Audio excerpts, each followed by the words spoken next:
In his final years, Randolph Scott, the legendary cowboy icon of American cinema, revealed a secret that sent shockwaves through the golden age of Hollywood. A secret that involved 6 A-list stars, men revered by millions who lived in anguish while hiding their true identities. No one expected that one of them had lived with Scott for over a decade. The two dubbed by tabloids as the strangest bachelor couple in Santa Monica. Another, a beloved TV figure long rumored to have had a secret wedding with Rock Hudson. But why did they have to live in the shadows? And was Randolph Scott merely the storyteller? Or was he too a hidden part of the story? Let us unlock a door that's been sealed for nearly 70 years and uncover the truth that Hollywood swept under the red carpet. Randolph Scott, a Hollywood legend, was the embodiment of rugged courage and strength in classic Western films. But he wasn't just a man who stood up for the values he believed in. He also chose to speak out for those forced to live in the shadows, hiding their true selves from the world.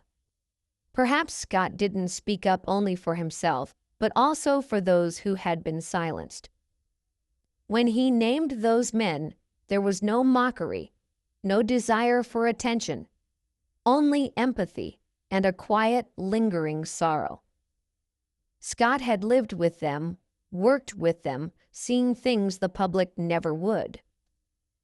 And in the end, he chose to tell their stories. Not to stir scandal, but to ease a bit of the loneliness they carried their whole lives. After decades of silence, he finally spoke, as a late apology, as a way to stand with the truth.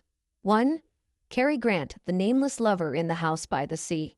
Among the 6 famous men Randolph Scott once mentioned, the name that caused the greatest stir was Cary Grant. Not just because Cary was one of the brightest stars in Hollywood at the time, but because of the bond between him and Scott, a relationship so intimate that everyone saw it, yet no one dared to name it. They lived together for over a decade in a beachside house in Santa Monica. This wasn't a temporary roommate arrangement between 2 bachelors. On the contrary, everything about that home was distinctly domestic. They planted flowers on the balcony, grilled barbecue on weekends, occasionally invited close friends over for dinner, but never, not once did anyone see a woman frequenting the house. Back then, the press dubbed them the cheerful bachelor couple. Photos of them poolside dressed alike, sipping morning coffee, appeared frequently in entertainment magazines. But whenever a photo seemed too affectionate, it mysteriously vanished from newsstands within hours. Insider knew the studios they had quietly demanded the photos be pulled, afraid it might tarnish the ideal masculine image of both men. Then one day, Cary abruptly moved out. No one knew why. A few months later, he was seen publicly dating a young starlet. Around the same time, Scott surprised everyone by marrying Marion DuPont, heiress of one of America's most elite families. Cary went on to have 5 marriages, none of which endured. The world at that time didn't allow them to call each other what they truly were. But anyone who had been close to them knew Scott never looked at anyone the way he looked at Cary. And Cary, though he lived his life under a spotlight, always fell silent when asked about Scott. In one rare interview, late in life, when asked who had made him feel safest, Cary simply smiled and said, "He was once my home." Scott never confirmed anything. But when he finally named the 6 men who had lived hidden lives in Hollywood, he placed Cary Grant first. Perhaps that was his final confession. Quiet, but unmistakable. That love, though never spoken aloud, was real. Deep enough that it needed no proof. Quiet enough that no one dared to disturb it. And after Cary Grant Scott's list began to take a darker turn, because the next name was not just a doomed actor, it was a man who paid for his truth with his very sanity, Montgomery Clift. 2. Montgomery Clift, a man who could only love in the dark. The second name on Randolph Scott's list was Montgomery Clift, a heart overflowing with love, yet never once loved in return the way he deserved. On screen, he played the hopeless romantic, the man who would chase a woman to the ends of the earth. But off-screen, Clift was gay, and in his era, that was a silent life sentence.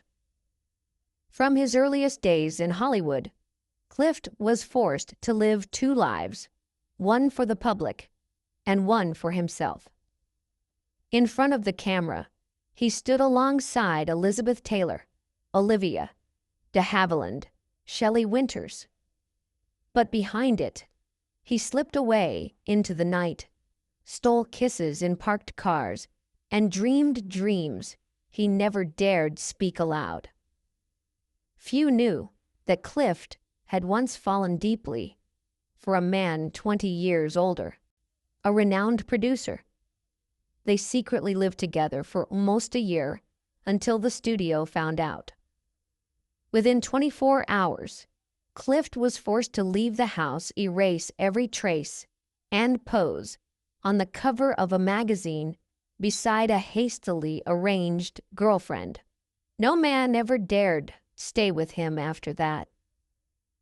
Once Clift whispered to Elizabeth Taylor, "If I loved someone of the same sex, would you hate me?" Taylor just pulled him into a tight embrace. They were best friends, soulmates, two lonely spirits drifting through a superficial Hollywood. She was the first to rush to the hospital when Clift crashed his car into a telephone pole in a failed suicide attempt, abandoned by his last lover without a word. The face that once captivated the world was now shattered. His lips were torn. His cheekbones were crushed. One eye bruised and swollen, never to heal again. But more than his face, it was his pride, his soul that had been broken. After the accident, Hollywood turned its back. No one wanted a used-up pretty boy, least of all a deviant who made investors uneasy. Clift was relegated to supporting roles, living off alcohol and painkillers in a cramped apartment full of unsent love letters. Randolph Scott once said over dinner with a friend, "Monty didn't die from heart failure.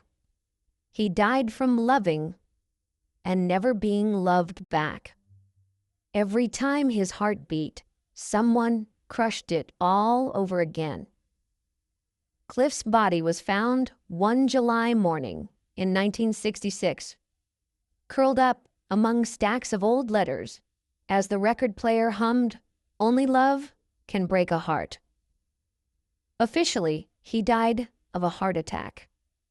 But the truth, he'd been dying for years, ever since his first love was scrubbed from the record. To Hollywood, he was a tragic icon. To Randolph Scott, he was living proof of a world so cruel it denied a man the right to love another man. Montgomery Clift traded his very soul just for a chance to love in the dark.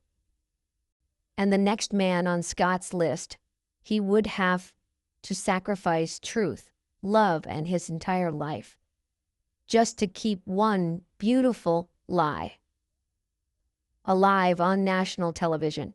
3. Merv Griffin, the man who